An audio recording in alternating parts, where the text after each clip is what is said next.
안녕하십니까? 저는 찰스 다윈이라고 합니다. 당신이 동굴에서 태어나 살아오지 않은 이상 아마 한 번쯤은 나에 대해 들어봤을 겁니다. 나는 종의 기원을 밝히기 위해 세계를 여행하였고 결국 진화론을 이끌어내었습니다. 물론 저는 당신을 알고 있으며 총명한 사람과 얘기하고 있다는 걸 압니다. 저는 당신의 모든 책을 읽었고 결국 무신론자가 되었습니다. 실례지만 무슨 말씀입니까? 당신이 쓴 모든 책을 읽었다고 했습니다. 두 번째로 하신 말씀 말입니다. 나조차도 나의 이론으로부터 내리지 못한 결론을 어떻게 당신이 내렸다는 말입니까? 무슨 말씀이신지요? 저는 언제나 신을 믿는다는 말입니다. 제가 몇 가지 의문점을 겪었다 하더라도 이것은 진화론과 상관이 없습니다. 그런가요? 하지만 당신은 나는 40세가 될 때까지 결코 기독교를 포기하지 않았다 라고 쓰셨죠. 이건 당신이 그 후에 신앙심을 잃었다는 것을 의미합니다. 저는 당신이 쓴 글을 읽었습니다. 유감스럽지만 저는 성경을 하나님의 신성한 계시로 여기지 않습니다. 또한 하나님의 성자가 예수 그리스도라는 것도요. 그렇군요. 그럼 하나님에 대한 믿음은 어떻게 가지신 겁니까? 나는 항상 창조주에 대한 믿음이 있었습니다. 그러나 나는 모든 종교를 의심했습니다. 거기에는 두 가지 문제점이 있지요. 하나님에 대한 나의 믿음을 결론 짓기 위해 기독교에 대한 나의 의문점을 이용하는 것은 용납될 수 없습니다. 그러니까 하나님에 대한 믿음과 진화론 사이에는 그 어떤 모순도 없다는 겁니까? 그렇지요. 두 가지를 서로 모순으로 엮으려는 것은 어리석은 짓입니다. 나는 이렇게 편지를 쓴 적이 있습니다. 한 인간이 열렬한 신학자이자 진화론자일지도 모른다고 의심하는 것은 어리석은 것 같다. 참 이상하네요.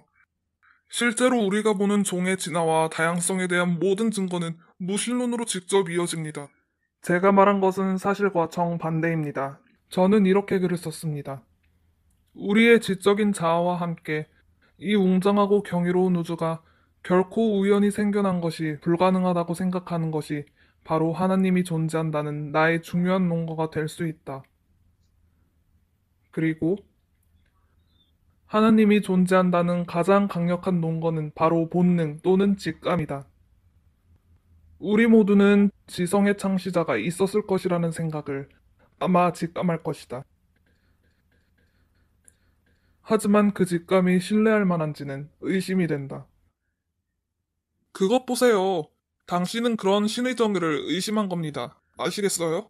미국 과학협회 저널에 따르면 당신은 맵시벌들이 자신의 알을 번식시키기 위해 살아있는 애벌레들을 마비시켜 먹이로 이용하는 것과 같은 이 세상의 모든 고통과 전지전능한 신의 수고를 알아볼 수 없다고 하셨던데요. 그렇습니다. 그런데 이것이 신의 존재와 무슨 연관이 있습니까? 나는 이 세상의 선과 악, 종의 권력과 같이 특정한 철학적 논거로 인하여 의문점에 부딪히게 되었습니다. 이 의문점은 종의 기원과는 아무런 관련이 없습니다. 또 제가 그것을 그러니까 만들어낸 진화를 것도 연구하는 아닙니다. 과정에서 무신론자가 되셨다는 말은 사실이 아니군요. 절대 아닙니다. 나는 생이 끝나기 3년 전인 1879년에 글을 썼습니다. 나는 하나님의 존재를 부정하는 의미에서 무신론자가 당신은 된 것이 결국 아니다. 완전한 신자도 무신론자도 아니었군요. 그렇다면 당신의 진정한 입장은 무엇이었나요?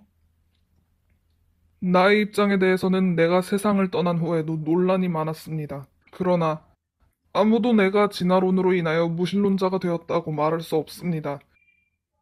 당신에게 힌트를 주자면 내가 좋아하는 책은 자연신학이었습니다. 나는 윌리엄 페일리의 자연신학보다 더 훌륭한 책은 없다 하였고 그것은 진심에서 우러나온 말이었습니다. 그 자연 책에서는 법칙이 뭐라고 하나님이 하였나요? 우주를 움직이기 위해 선택한 방법들로 구성되어 있다는 이론을 요약하여 제시하고 있습니다. 나는 당신이 생각해볼 여지를 남겨두겠습니다. 그럼 이만.